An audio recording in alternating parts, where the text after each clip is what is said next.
Alright, Mami Malu, ang akin namang question sa'yo, no?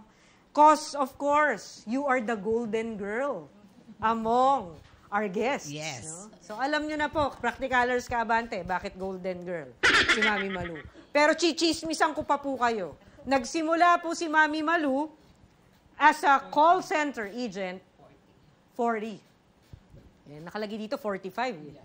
Mali. So, kinorek ako ni Mami Malu. Pinatanda siya ng 5 taon.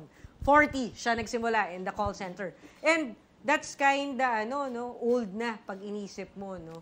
Usually kasi ang nagko-call center, mga nasa 20s, no? So, how was that journey? Na medyo late ka na nagsimula, paano ka nag-adjust? And up to now, you're still doing the same job after ilang years, Mami Malu?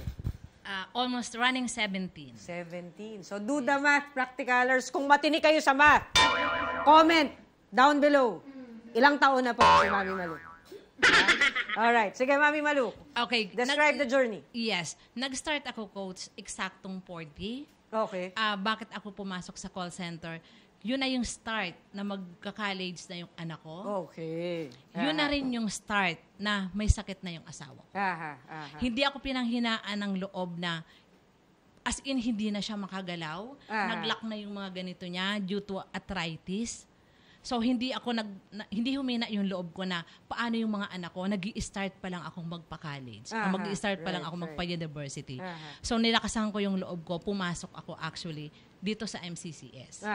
Way back lasting line. Alright, okay. So, nung nag-start ako, Coach, mga bata pa yung mga kasama ko. Okay. Ako lang yung may edad. So, nakikita ko sila, very lively sila. Ako nahihiya pa kasi unang-una, may edad ako sa kanila. Pero inisip ko, ba't ako mahihiya?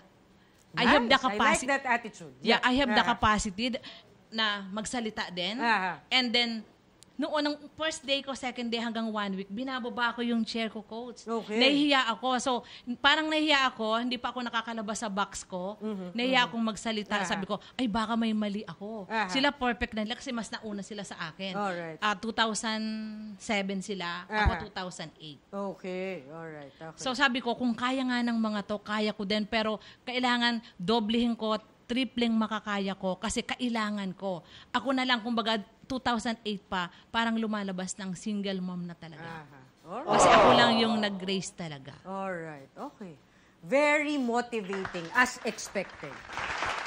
For President, Mami Malu. Pero on a serious note, this is a different kind of single mom story.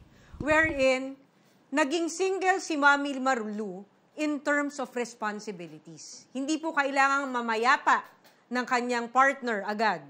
Pero dahil nga sa physical disabilities ng kanyang partner, in a way, she became a single mother already in terms of raising her kids, especially when it comes to financial.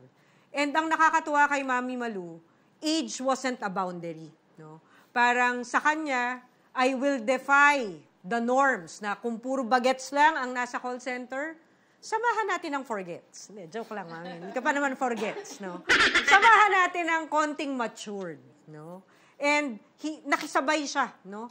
And up to now, after 17 years, she's still striving and very successful in the BPO industry.